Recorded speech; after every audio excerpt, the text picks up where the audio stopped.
I've lived in the same old house my whole life, and it's just recently, things became off. I have never ever lived in a house other than the house I am currently in. As a matter of fact, I was even born under the same roof. I had the best memories right in between these four corners, and I would still smile from the thoughts of it. I could still recall, when I was 5, I was still starting to learn how to ride a bicycle and was Please too like eager and to do it subscribe without the Horror training channel. wheels. As a result, I ended up having 4 stitches to my right brow. Though I could say, it was still one of the great memories I have. Dad was there mimicking Mom's nagging so I would not feel too bad about it, and Mom rolling her eyes but smiling right after. I could also remember the day my mom had my twin brothers. I was ecstatic. Finally, I'd have somebody to play with. To make all of this short, I somehow got too attached to our house. It felt very comfortable and safe not until I turned 16. Mom and Dad are always not around recently, so I have to look after my 2 9-year-old brothers. Sometimes I'd wake up so early but would still not be able to catch both my parents. They'd even come home very late, I'd already be asleep. But not just that. I remember just last month when I was doing the laundry. I did some folding with the clothes and I specifically remembered placing it in the basket. It was getting late, so I decided to finish it up first thing in the morning. When I woke up, all of the clothes were gone. But the basket was already in my room. I don't think it's a robbery because more valuable items are still there. I tried to ask my brothers, which were still asleep, and both of them surely had no idea. I brushed it off thinking that maybe my parents placed it somewhere else. But then just a week after that, things got weirder. My brothers were watching TV while I was at the kitchen preparing our dinner. Our living room is visible from our kitchen, so I had no trouble with watching the kids. All of a sudden somebody knocked at our main door. I know it would sound normal to you, but we never had visitors at night because our house is located at a remote area. You'd have to take a car to get here, and at that time there was none, and still, if there was any, we could have heard it coming. The nearest house to us would even have to use their car to come here. Me and my brothers just stared at the door, then to each other.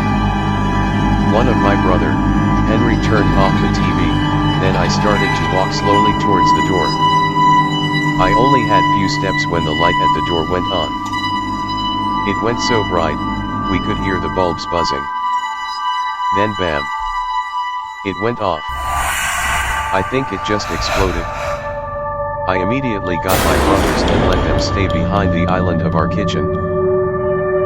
I made sure no one was outside and I didn't get disappointed. Right after that we hurriedly ate our dinner, then went off to bed. We all slept at my room that night. Our next encounter was 2 days after that. I was watching my brothers do their homework when we all decided to turn on the radio and listen to our favorite station. We all loved to listen radio by 2 p.m. since it would be the comedy segment at that time. We were having a good laugh while my brothers were still coloring their textbooks, when suddenly the radio kept on making weird static noises. It became so loud and weird, as if a lot of people are talking behind the static and buzzing. My brothers were covering their ears at this point. Then it stopped. Right after it stopped, a voice went on and said hello. The voice was ladylike and gentle, but it was so unfamiliar. But before we could react, the station went back to normal. I swear all of us had our hair at the back of our neck went up. We had no energy to finish the segment. At night, my brothers and I crowded up by the telephone. We had enough of it and decided to call our parents, but then all the phone said was that they were out of service. I tried calling other people that we know of, but it kept on saying on having trouble with the service. Did our parents forgot to pay our telephone bills? If yes, how could they? Everything went back to normal for a week. But then one of my brothers, the quieter one, started acting strangely. I heard him talking alone in their room while my other brother was watching TV at the living room.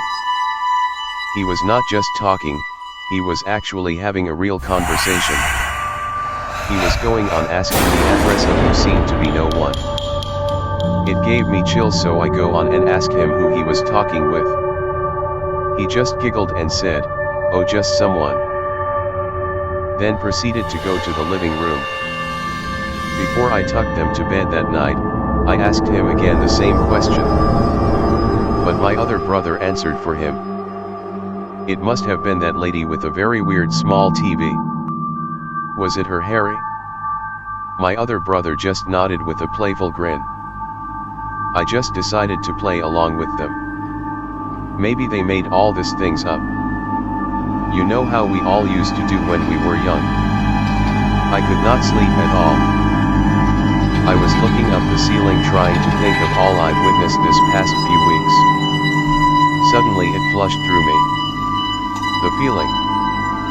My peripheral vision seemed to see an object. It was looking at me. I slowly changed my gaze towards the mirror, and there it was. A lady in nightgown sitting at the foot of my bed. It was no more than a second I jumped out my bed, and when I happened to look again, there was no one. I was alone. I could have imagined the whole thing. I went to my brother's room and I didn't care what they think, I slept at their floor. From that night on, it became worse than before. Each day would feel worse than the day before. I would get up at 11 p.m. to a smell of something burning. First it was just smell, the next day I'd woken up to a sting in my right hip and still to a smell of something burning. I had it for days. I got to a point where I was tired of getting scared. Since we were not able to call for any help because the phone is not yet working and I can't leave my brothers alone, I decided to perform my own house blessing or exorcism whatsoever. We sat in the living room floor in circle, all holding hands. I told my brothers to try to say what I said. I started praying. My brothers did as well. The lights went up and the wind blew so hard. We weren't budging. We continued. It was probably at our fourth time repeating the same prayer that the lights went up again and the wind stopped. It felt fine, as if we drove off whatever presence of evil was living in our house. Wow. Really? That's quick. I was confident it was gone. I told my brothers good night, but before I could leave their room, Harry told me something I'd never forget. "Sis," she said, "to look under your bed." Oh please, enough with this. Right now I'm here at my room contemplating whether to look or not. But something inside me is telling me to seek the truth. It feels like I have a knowledge of all of this, yet I keep